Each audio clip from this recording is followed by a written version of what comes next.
Hey everybody, welcome to this month's Footsteps to Mars Hangout. My name is Tony Darnell from deepastronomy.space. In fact, let me prove it to you. See, there we go. And today we're going to be talking about getting to Mars. Now, as you know, we've talked quite a bit on this Hangout series about some of the physiological issues, the human issues of going to space. We've also talked about some of the ethics and some of the policy issues of going to Mars. And now we're going to talk about the technologies that two engineers and scientists at NASA have been working on to get us there. On the one case, we're going to be talking about nuclear thermal propulsion, which is a very exciting concept that I'm interested to learn more about because I don't know a whole lot about what NASA has been doing on this.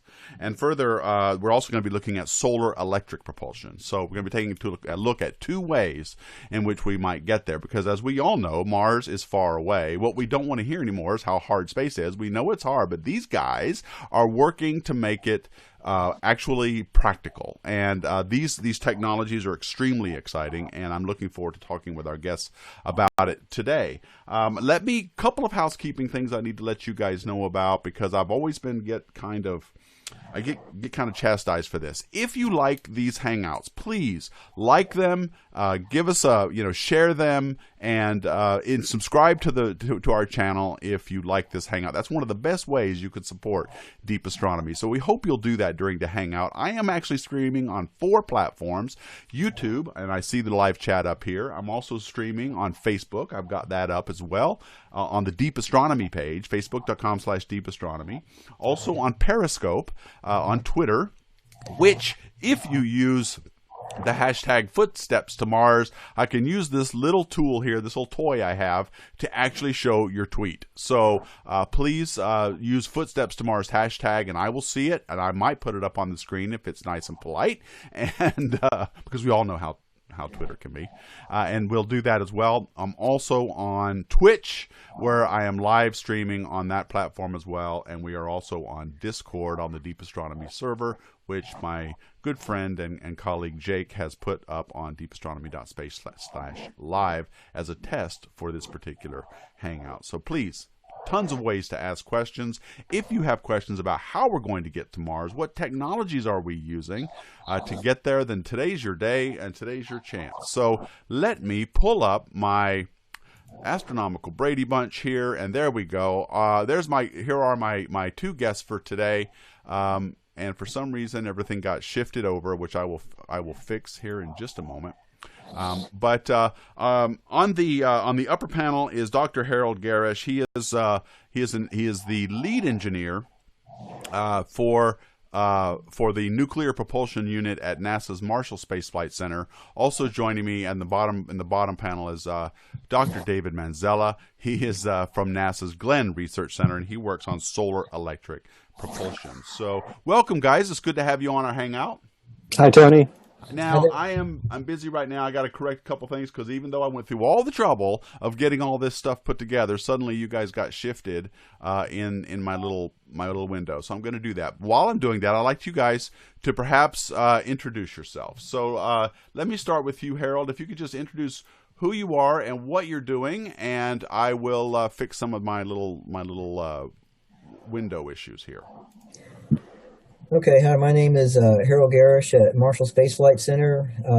I've been here over 30 years, focused on advanced in-space propulsion. And what we're going to talk about today is nuclear thermal propulsion, which, of all the nuclear options, has been the most developed, and that we're seriously, investigating for near-term use for human missions to Mars. Okay, and how about you, Mike? Dave. I'm sorry, Dave. That's okay. I apologize. So I'm Dave Manzella. I work at the NASA Glenn Research Center, which is located in Cleveland, Ohio. And as you said, I work on solar electric propulsion. For all these propulsion technologies to Mars, right now we probably would have to launch all the fuel that we would need on a rocket and put it into orbit.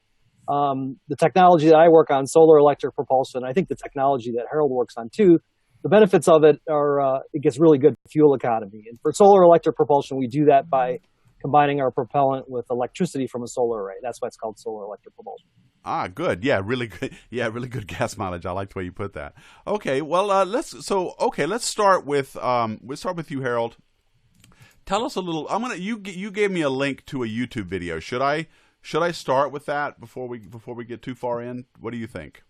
Yeah, I think that gives a good overview. All right, so here is. Let me get rid of all my little toys here. Here's a video that's on YouTube. I'll put the link in the description box a little bit later. But for now, let's just take. It's a 3-minute video, which does a really good job. It's put out by NASA on what nuclear thermal propulsion is.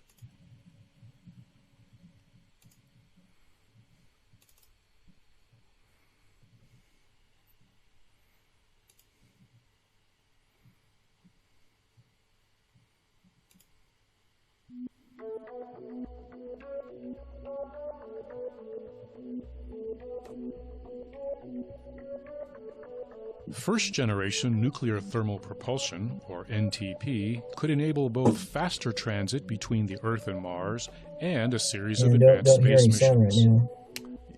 Yeah, you won't hear Nuclear it, but I do. propulsion is powered by nuclear fission, which has been used on Earth for more than 70 years. How it works is conceptually simple. Energy from fission is used to heat hydrogen to about 4,400 degrees Fahrenheit. This hydrogen is then accelerated through a nozzle, resulting in a propelling efficiency roughly twice that of the best chemical rocket engines. Nuclear thermal propulsion was considered for use in the Apollo program, and significant development and ground testing was accomplished. Advances in technology since the 1960s may improve its affordability, viability, and acceptability. For example, it may be possible to fuel modern NTP systems with low-enriched uranium instead of highly enriched uranium. In addition, it may now be possible to ground test NTP systems at established, safe, self-contained rocket engine test facilities. For human Mars missions, the physical size of an NTP engine is largely determined by the rate at which fission energy can be transferred to the hydrogen propellant. However, the equivalent volume of the uranium that would be split is actually quite small, roughly that of a toy marble. That energy is used to get astronauts to Mars faster. NTP can take months off the trip compared to using traditional chemical systems, reducing risks associated with exposure to galactic cosmic radiation, microgravity, and other hazards of deep space travel. The maturation of nuclear thermal propulsion will also facilitate the development of fission surface power systems, enabling a power-rich environment at any exploration location. Abundant power could also be used for in-situ resource utilization, life support, communication, and other diverse applications. First-generation NTP systems are a first step towards advanced nuclear propulsion systems capable of travel throughout the solar system.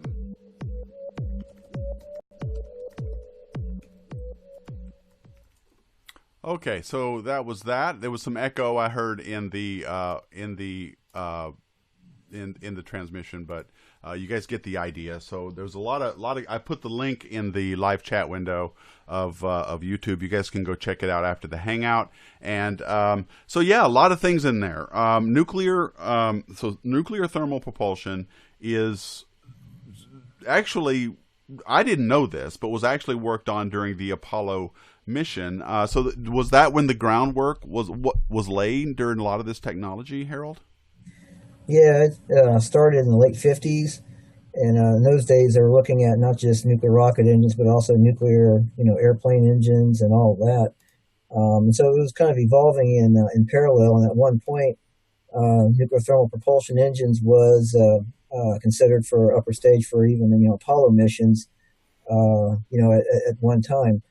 But since it was going on in parallel, there was also plans to utilize nuclear propulsion for shuttles between the moon and Earth. So von Braun, was already starting to think of future uses at that time. However, the entire nuclear thermal program, Rover Nerva, was canceled, in the early 70s, and we've been stop and go, ever since. Yeah, I can imagine that with a lot of things in NASA that that tends to be the fate of a lot of projects, stop and go a lot of with a lot of this stuff. So as I understand it, the basics of this stuff starts with nuclear fission, but according to that video, you don't even really need enriched uranium. You can do this with unenriched, just regular pick up off the ground uranium. Is that right? Well, I mean, low enriched. So you got to do something with it. Yeah, you have to have you're going to have some U-235. But some of the other charts that I sent to you is probably good. There's a picture I have, a cutaway of what the engine looks like. Okay. Let me get. Okay, so let's get to that. So let's put this up. Okay, is this it here? Yeah. Okay. That's it. So, so how the concept works is in the thrust chamber there. In traditional liquid engines, you have combustion. Hot gases expand through a nozzle. But for nuclear thermal propulsion, the thrust chamber, what you see there is a reactor inside. And so that reactor, for it to go critical and produce the heat loads we want. In the past, they used highly enriched uranium back in the rover Nerva days. Highly enriched uranium means that you've got enrichment in the 90% regime, and so by doing that, you've got lots of neutrons that you need for chain reactions to keep fission going. Over the years, our security has really risen, where highly enriched uranium can be used for other purposes besides just nuclear thermal propulsion. So the track that we're on right now uses lower. That was a very politically correct thing to say that. So low enriched uranium is enrichment below 20% U-235, which really restricts the uses of it for power plants. And so power plants, universities are starting to change over to LEU. Even existing reactors that are HEU have plans to transition in the future to LEU. So this is probably an opportune time to do the same with propulsion. And by doing such, we've done some in-depth studies and show that there's not much effect on performance by doing that. So you still have to have U-235, but it's not as much as for highly enriched uranium. Well, how far have we gone with this? Are there engines that have been built that do this, or what? Where are we on this in this production of making these engines? Well, I guess let me start.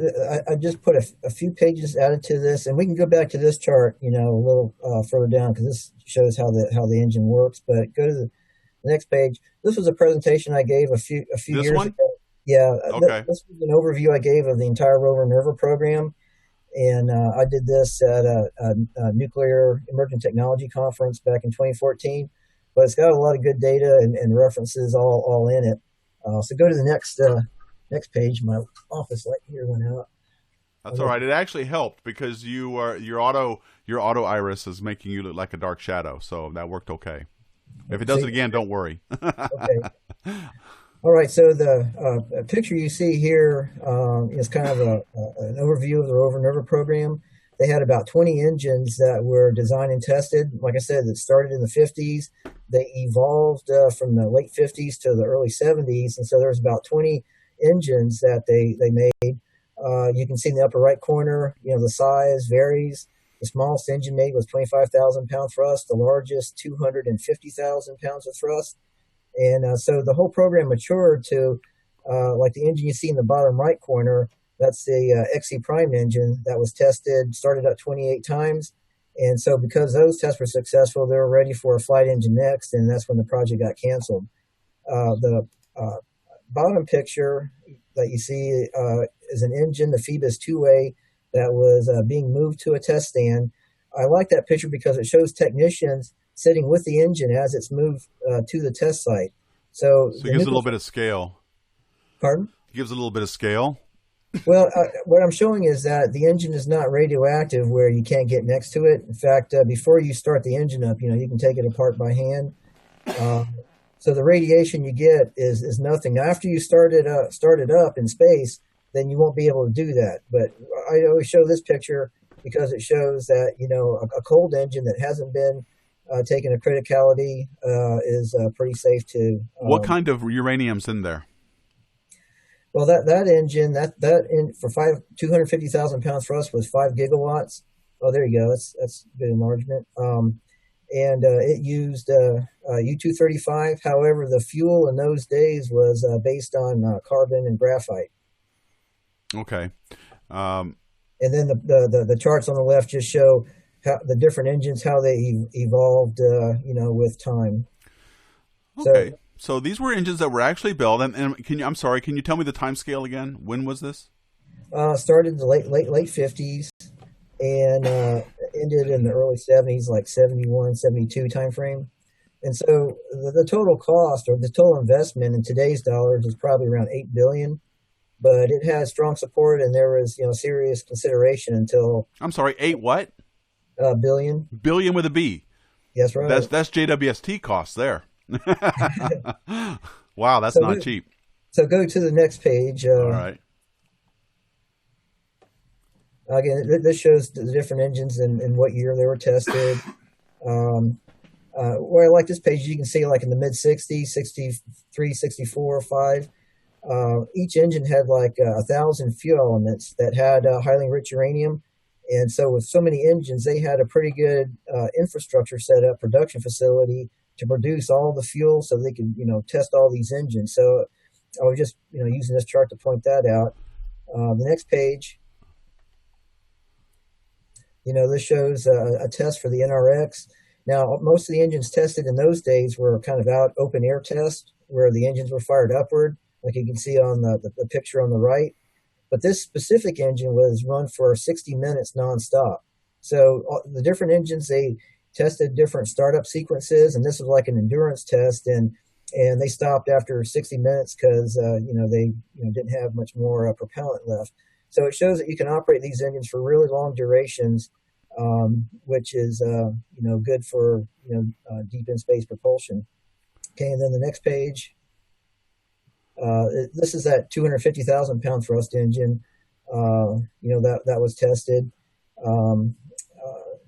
It ran for 32 minutes. Next page. And this was what was called experimental engine, but this was the only engine that had a flight configuration. So it had a turbo pump on top of the engine, on top of a shield. And it was tested at the engine test stand at the Nevada test site, which you can see on the picture on the left. Wow, 28 restarts in 1969. Could this have been put on a rocket? No, this engine itself is like a ground battleship design, so its thrust to weight was only 1. But when I say a flight configuration, that means that the turbo pump, to control the engine, they had to control the feed system as well as the neutronics in the reactor. And so this was the only one that had a flight turbo pump and reactor all together in this configuration. So the engine's right on top, shielded by that disc in the middle. And then this test stand allowed high altitude test, and they got a lot of good results from that. Now the engine on the bottom right is a twin engine we have here at Marshall Space Flight Center, the XE Double Prime. Which had not been tested. It was assembled, and the project was canceled before they put the reactor in and did any tests with it. So a lot of folks go and become familiar with how that engine was put together. Okay. Wow, this is really great. So I'm just going to go ahead. There's a lot of live chat questions that are basically the same thing I'm going to ask. So I'm going to go ahead and just read from the live chat. Yurk Mazino is asking, theoretically, what velocities could NTP engines reach? Well, right now for human missions to Mars, I'm just thinking of. I don't have the numbers in front of me. Delta V's for conjunction missions and opposition kind of missions. And then the specific impulse, if it's the exhaust velocity, what we're anchoring on as a baseline right now is 900 seconds. Now, the reason you're differentiating between conjunctions and oppositions is there's different power requirements for each kind of flight, right? Well, the Delta V requirements are different for each. For a conjunction mission means that you want to travel to Mars and back when it's in close proximity to Earth. So like when you get to Right. Mars, you got to stay on Mars till it goes around the sun before you can come back. And then opposition means you still leave to Mars when it's the closest, but once you get there, you've only got a short time to stay, and then you come directly back. And those missions are less than 600 days, or 600 days and less. But you try to coordinate that with the Venus Swingby to help, if you can. Okay, now you already said that the cold engine didn't pose any real health risk as far as radiation was concerned. Atom Synergy is asking, some people protested about the small uranium NTG in New Horizons being a launch failure danger. So is NTP dangerous? He's talking about those heat generated thermonuclear. What are they called? They're heat generators on space probes. Thank you. Yes, those are the ones that provide the power on probes like New Horizons and other deep space probes. And I remember when Cassini was launched, a lot of people had similar protests about, but that had plutonium on it, I believe. Right. And that's a little bit different here. But so besides the plutonium being much more dangerous than this, still, is it a launch hazard, a launch danger? No, not from the aspect is that we would have design features that would handle different abort scenarios, to guarantee that there is no problem. But like I said, it goes up cold, so you just want, so the main thing we try to have accounted for is impact on the ground and water submersion. So safety features built into the engine, preventing the criticality from that. But it doesn't go up hot, like you just said. The plutonium radioisotope systems, are hot all the time. So the safety features or precautions are different for those kind of systems. Okay, all right. We're doing it with fission versus radioisotope. Now, after the engine starts up, then it's radioactive. It has long life decay products, and handling is different. But we don't plan on starting that up till you're at like a nuclear safe orbit. You're already ready to head on to Mars. Wow. I wish we had this already. Atom Synergy is asking a question that's on my mind. So amazing work. You just showed this in your slides. Was done long ago, decades ago. What stopped the development? Was it just change in NASA priorities? I mean, you said that it stopped and started all the time. I mean, I guess we're used to NASA being pulled off one task and pushed onto another. But what happened? This was really promising stuff. Well, I think this is related to, and after Apollo, where does NASA go next? And so I think, so they went to the space shuttle. Yeah, right, the space shuttle, and so this technology was put on the shelf, and it came alive again in the late '80s as part of the Space Exploration Initiative. It was considered again at that time, and then parallel to that, it was part of an Air Force, Space Nuclear Thermal Propulsion program. So that activity went on for a few years, but then both of those activities, Air Force project and our SEI, got shelved, and we focused in the '90s on space station. And so there was another few times that it came up, especially during Prometheus. But then when Constellation came, then Prometheus was put on the shelf. So there's been all these ups and downs, and what's happened is, since I've been on this since the '80s, there would be teams of folks working on it, getting up to speed on do's and don'ts in the history. But then when it gets put on the shelf, then a lot of those people get shifted to other projects, other career development pathways. And so every time it starts up again, we don't have the same folks. So the Rover Nerva program, there's only a few folks even still alive today that we talk with for lessons learned. I know, that's a real shame too. That happens when you get these skill sets that just sort of go away after a while if you don't really follow it, very very close, or if you don't keep active with it. So that's a real shame. So let me ask you this then: what's the climate now at NASA towards this your team, and is it a viable candidate for getting us to Mars? Are they really looking at using it? Well, like I said, over the years that I've been on this, whenever NTP would come up again, it would be if you want to go beyond, Earth vicinity, like to Mars or beyond, but mainly Mars. Whenever that comes up, especially for human space travel, that's when NTP always comes up again.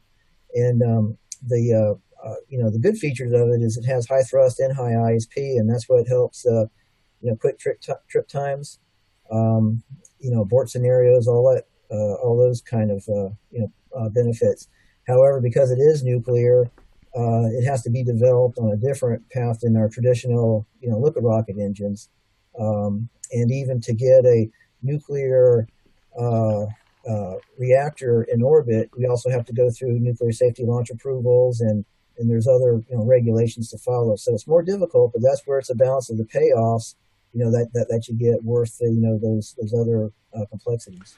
This may be outside of your expertise area, but I'll ask it anyway. And if you don't know, then that's fine. I'm sorry. But I'm curious as to know how this affects the space treaty that we are all involved in, spacefaring nations. Is there any language about using nuclear devices to get us around into space in that treaty, or are you aware by any chance of anything like that? Well, I mean, what I'm aware of is that like nuclear safety launch approval means that, the president signs off, but we also, my understanding is the United Nations is also, involved. We let other countries know of whatever nuclear payload we have going up as well. So there's open, discussion about, these kinds of missions. Okay. How much?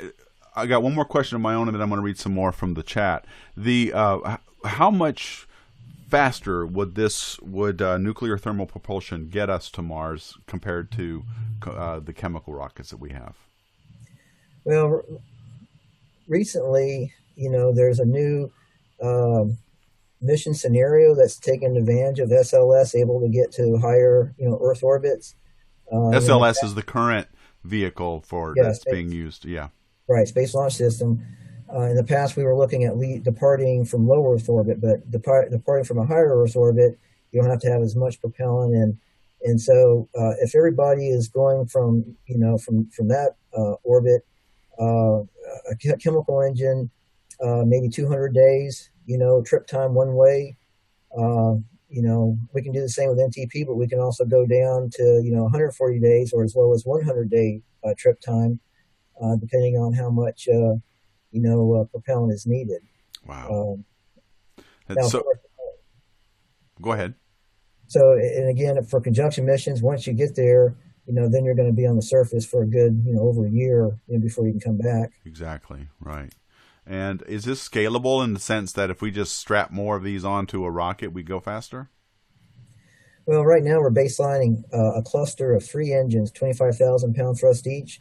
So for a human vehicle, that'd be 75,000 pound thrust.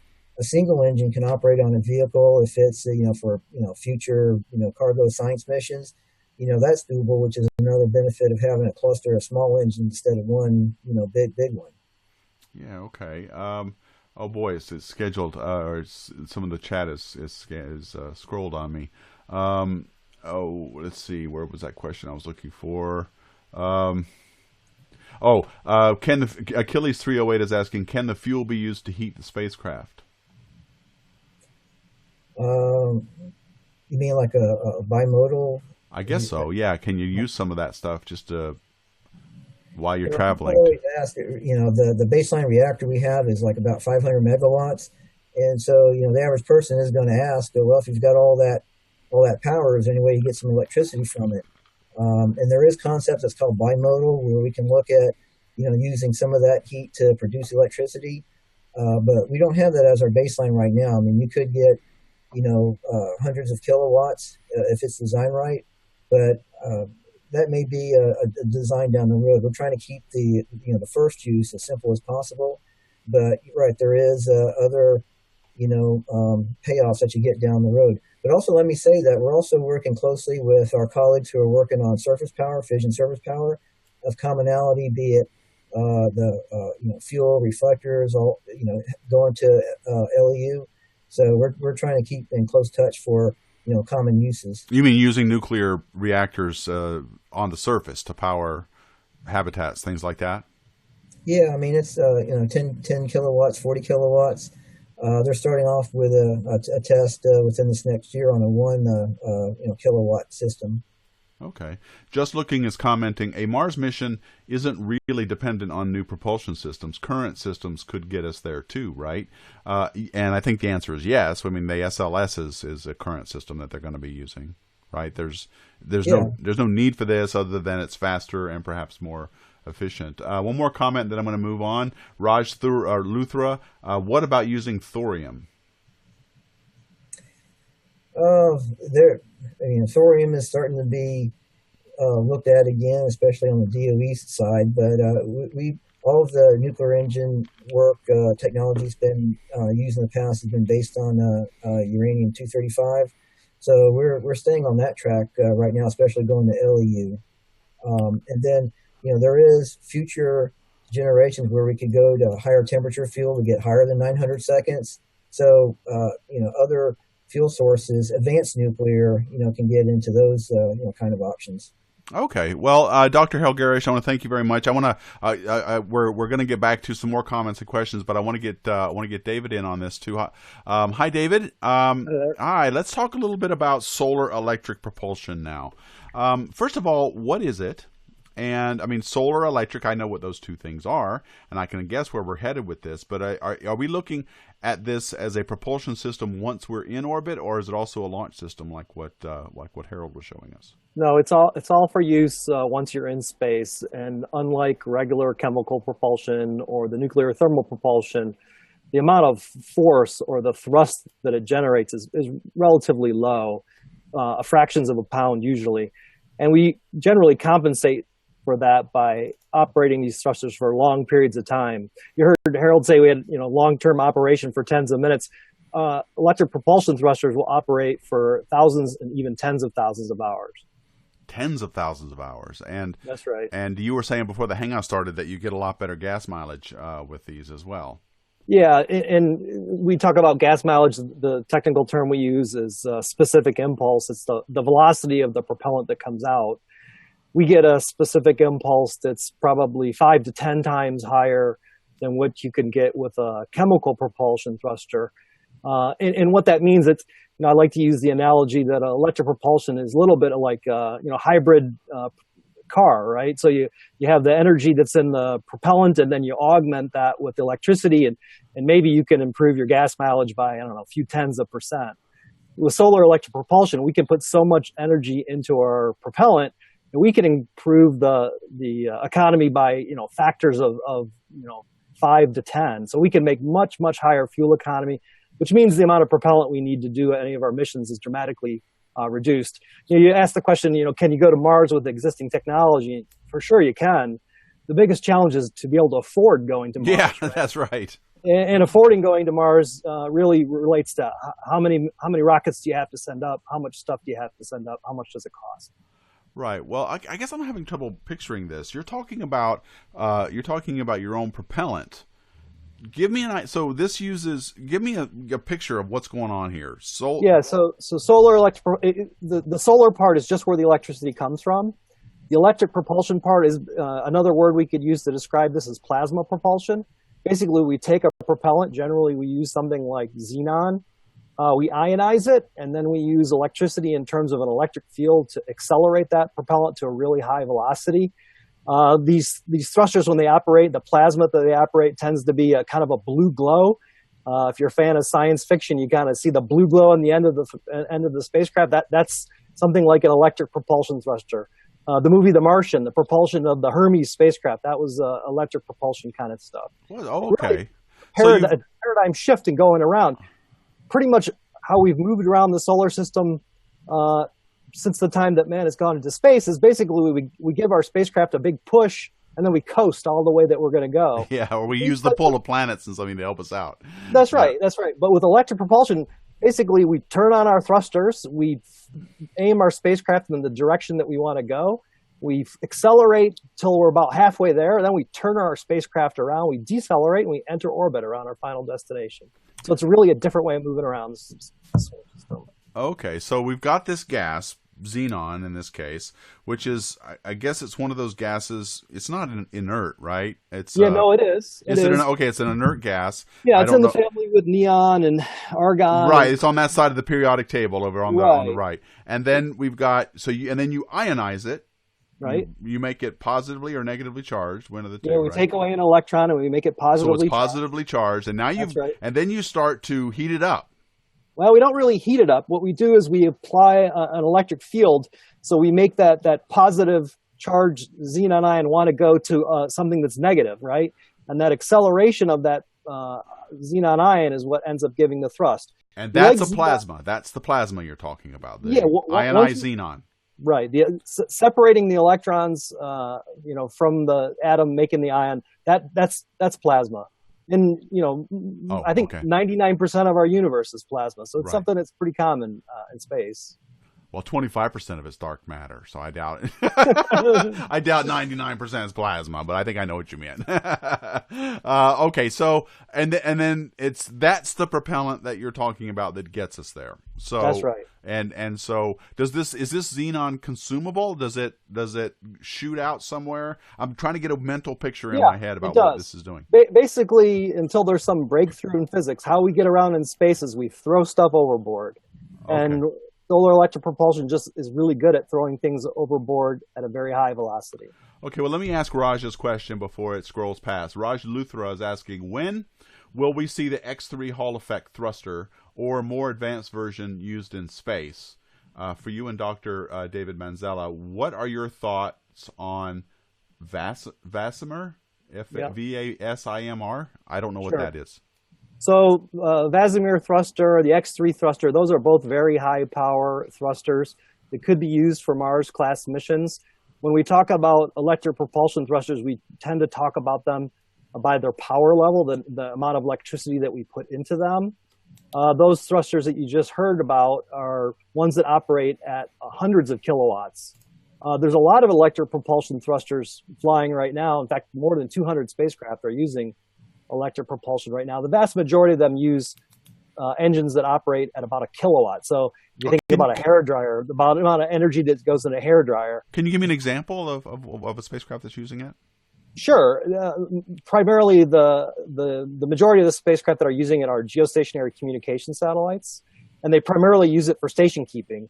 Over the course of time, those satellites that are in orbit at 22,000 miles above the equator, they drift because of gravity from the moon and things like that. So periodically you have to move those spacecraft back into position.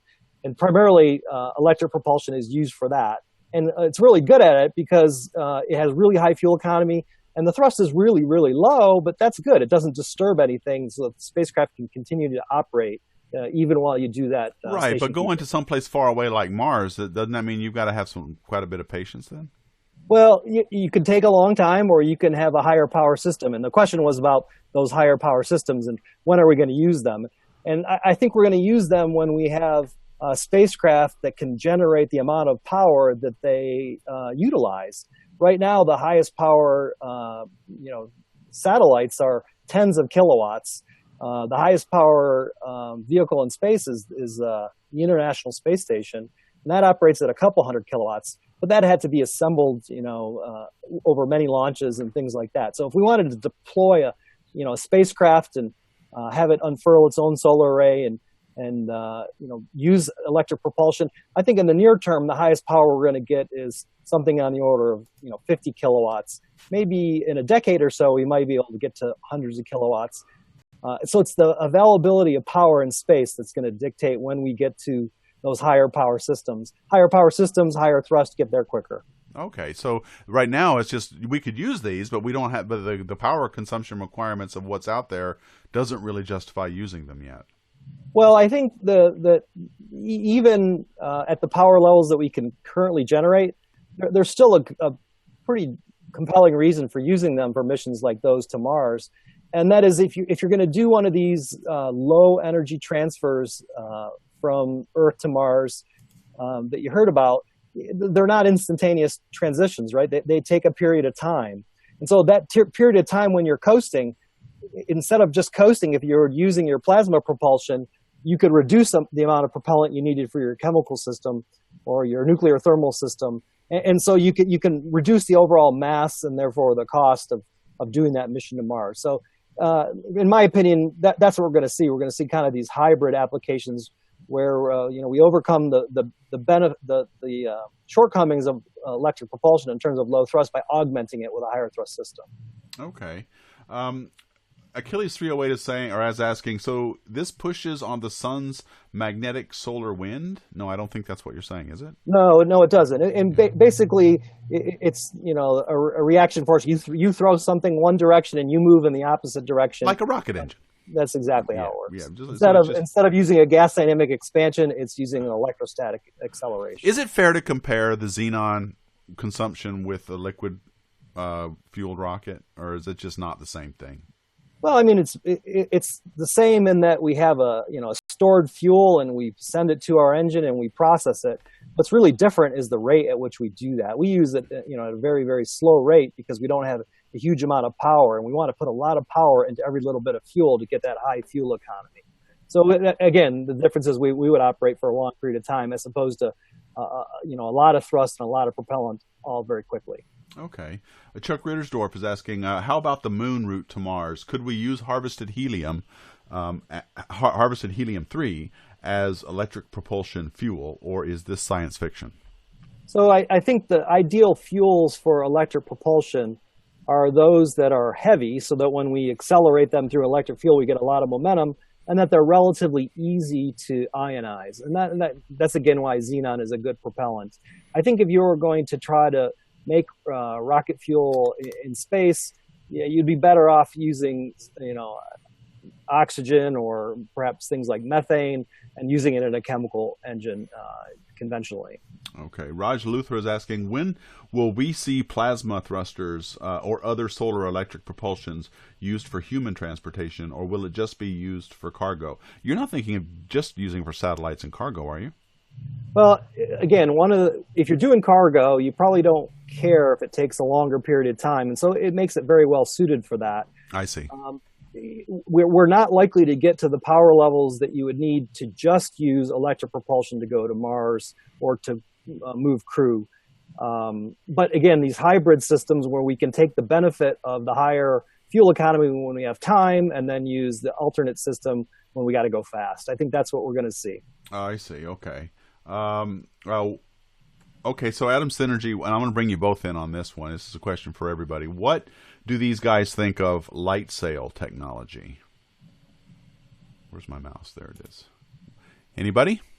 What do you guys think of light sail technology? That's this idea, correct me if I'm wrong, where we deploy these giant, very lightweight photon catchers, essentially, where we are looking at where they operate on radiation pressure from something. In this case, I would imagine it being the sun. What do you guys think of that technology? I think it's coming along fine. It's photon momentum exchange, and so there's a project that I know have colleagues here at Marshall working on, NeoScout, that's going to be flying real soon. In fact, there's some demonstrations that have been flown before. So it does work, and of course you want your sail to be highly reflective. You want it to be lightweight. You don't want any wrinkles in it. So I think over the years, technology has evolved to make it as high performance as possible. But what I hear colleagues say, that's a propellantless concept. So it relies on photon momentum exchange. Okay, yeah, and I guess the gas mileage on that would be pretty good, and you'd have to be pretty patient, I would imagine. Although the Breakthrough Starshot initiative, as I understand, was going to be using lasers on theirs to accelerate this tiny little nano probe via light sail technology. But again, we're talking about a very lightweight 1 ounce kind of thing versus an entire crew and cargo of spaceships. So it sounds to me like the things that you two are working on are extremely promising for getting us to Mars. Now, let me ask you both this. I think, if I understand what NASA's doing now, and of course it can change next week, but I think the way it's working now is that we're going to go to the moon first. Is that what Mike Pence said? And then we're going to go to Mars. Both of these technologies that you're working on would get us to the moon too, right? There's nothing to say that it wouldn't work to do that, right? Sure. Yeah, I mean, but I think just inside NASA, there's still going to be some discussions on how we move forward. But like I said before, if Mars is on the horizon, even though there may be other goals that are more near term, then that allows low TRL development to still take place.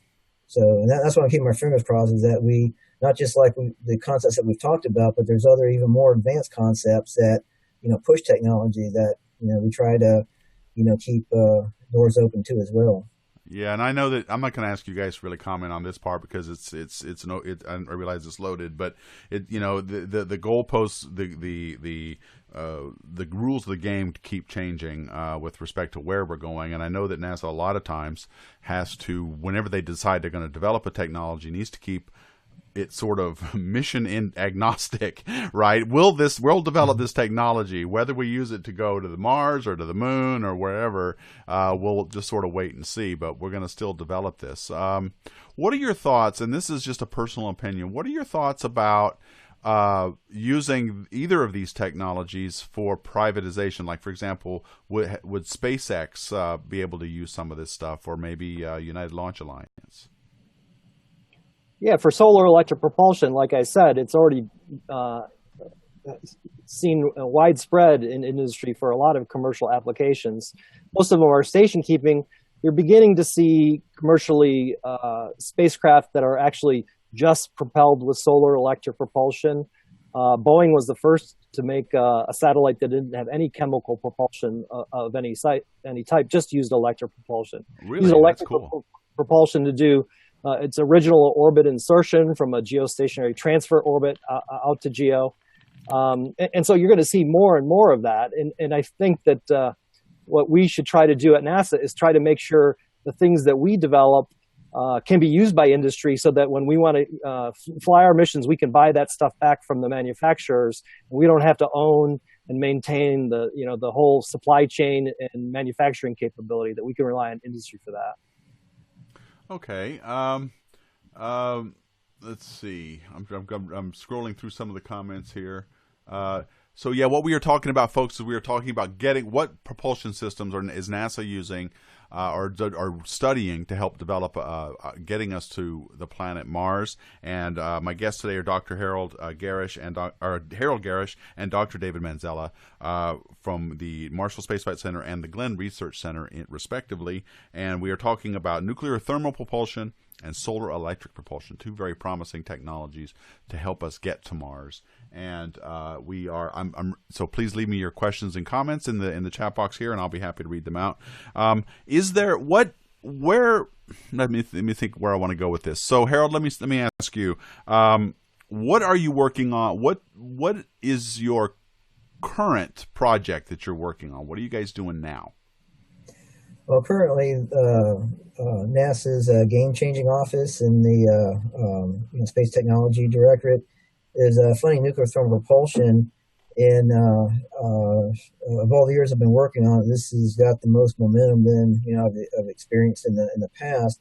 And what we're trying to do is work on a development plan to have the engine developed at an affordable cost and schedule. And you heard me say before, the investment that they put into nuclear thermal in the Apollo days, we're trying to go far lower than that. And we think that going to low enriched uranium, is a big cost saver and helps the schedule. At the same time, we're looking at taking advantage of additive manufacturing. We have a lot of technology with material processing today that they didn't have back in the 60s. So we're trying to take advantage of things like that to make NTP more affordable. I mean, it's nuclear, so it's going to have extra cost to it, but we're trying to keep that as low as possible. And so by the end of this fiscal year 18, we hope to have finished a full development plan on the schedule and cost for it to be ready for flight. And we're trying to have a goal, for missions between 2027 and 2033, first time, use of it. Okay, and David, what about you guys? What are you working on right now? So for the solar electric propulsion, over the last couple of years, there's been a couple things that we've worked on the technology side, and then we're also working on the applications. Recently, we concluded 2 different development efforts that were focused on making large solar arrays. Really, a solar array is a bunch of solar cells on a large deployable structure. So those were developments of different ways of building that large deployable structure for solar arrays that we could make them up to 150 kilowatts each. We successfully demonstrated those in thermal vacuum chambers. Now we're also developing a 15 kilowatt class electric propulsion system. We have a development contract with Aerojet Rocketdyne. They will be developing and flight qualifying systems for delivery as early as 2019. In addition to those things, we're now working on the mission to demonstrate those and use those operationally, including potential demonstrations for human-tended vehicles in the vicinity of the moon that can be used to demonstrate and prove out the technologies that we would ultimately need to go to Mars. That's a great use for that. Yeah, I can see that being very useful during the, in other vehicles that might be used up on, say, the lunar surface or even the Martian surface for that matter. That's pretty cool.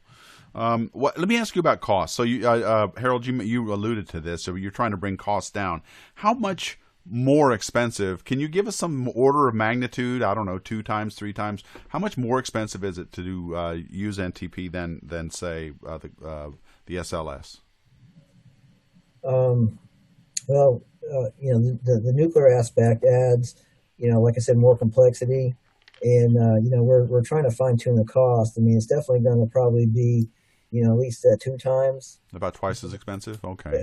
But we're working jointly with we have support contractors, BWXT, who makes fuel for the Navy and has a long career with nuclear reactors and fuel processing. Aerojet is also a company. Now, it's kind of interesting with Aerojet. They're now combined Rocketdyne and Pratt Whitney, and I worked with all 3 in the past on nuclear thermal, but now they're all one company. That's a sign of the times, isn't it? Yeah. Right. So merger mania. Right. So that's why you asked earlier about commercial application. Here at NASA, I mean, we've got a lot of even chemical engines that we pass technology over to commercial so they can start right commercializing it. So NTP, the same thing will probably happen there, even though it's early in the development right now. Yeah. Okay. What about you? What about you, David? Can you give us a sense of the cost comparison with what we're using now? There really isn't a direct. Yeah, I know we're kind of comparing 2 different things, aren't we? Right, because the solar electric propulsion is not something you'd use instead of the SLS. You'd use it with the SLS, and it would make the SLS more capable, right? We could launch something and then transport it the rest of the way using solar electric propulsion. So I think when you talk about the cost, you have to look at the overall system cost. And I think when you do that, you see that solar electric propulsion buys its way in for lots of applications. Okay. Well, in keeping with the commercial aspect that Harold was just talking about, Larry Keats is asking, is Elon Musk considering any of this stuff? Have you heard about any of that? Everybody's all focused on Elon Musk lately when it comes to getting to Mars. Has he shown any interest in any of these technologies that you know of?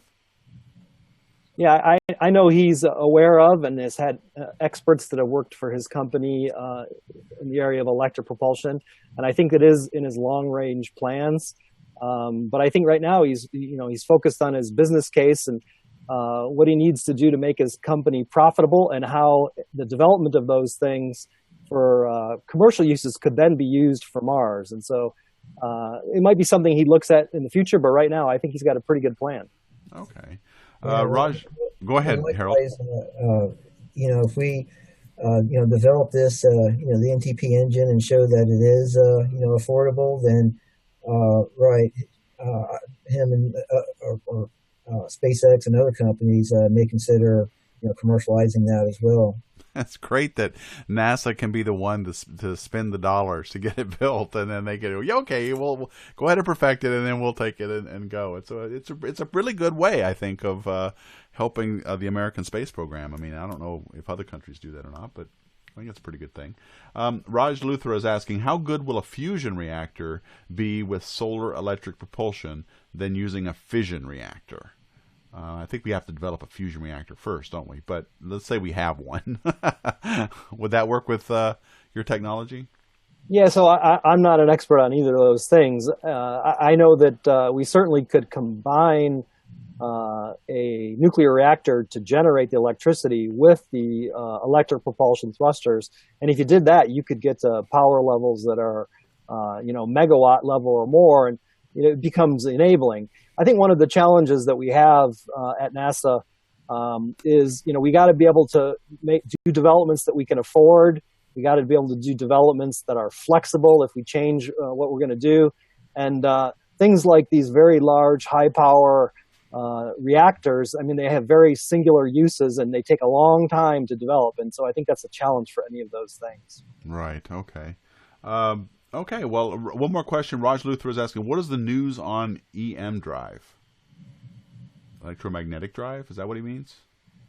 I don't My understanding, and I don't know very much about this, and I'm not an expert in the physics that go into this, but there has been a group that has been working on another propellantless technology that supposedly can generate thrust without the use of propellant. And there's been demonstrations in the laboratory, and there has been a lot of discussion about whether what they have measured is real or not real. I'm not smart enough to wade in on physics and say I know that it works or doesn't work. It's the promise of propellantless technology. But I'll say with solar electric propulsion, our fuel economy is so good that our propellant's not a big part of the spacecraft anyway. So make that part of the spacecraft zero, and you're still not a lot better than we are with electric propulsion. Right. Okay, good. So, yeah, I think that this is something to really keep an eye on, and I'm really glad you guys both came to our hangout to let us know about these two technologies. So I want to thank you both. My guests today were Harold Gerrish from the NASA's Marshall Space Flight Center, and Dr. David Manzella from the NASA Glenn Research Center. Thank you both so much for taking time out of your day to come join us and talk to you about your work. Really appreciate it.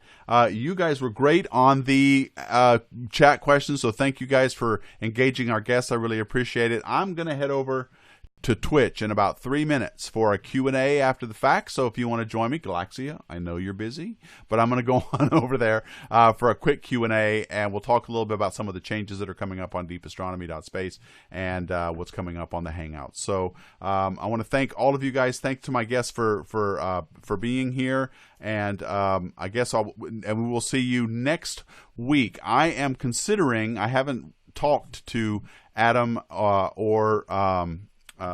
let me get this up. I haven't talked to Adam or John or Alex about this yet, but I think the next Telescope Talk Hangout might be next Wednesday instead of next Tuesday. I'm working with that to see if they will reschedule for those days. Either way, whether it's on Tuesday or Wednesday, we're going to be talking about the 5 best telescopes under $500 that you can get, our recommendations. So join us for that. That's the next Hangout coming up on Deep Astronomy, either Tuesday or Wednesday, 3 o'clock Eastern Time. So thank you all so much for watching, and as always, keep looking up.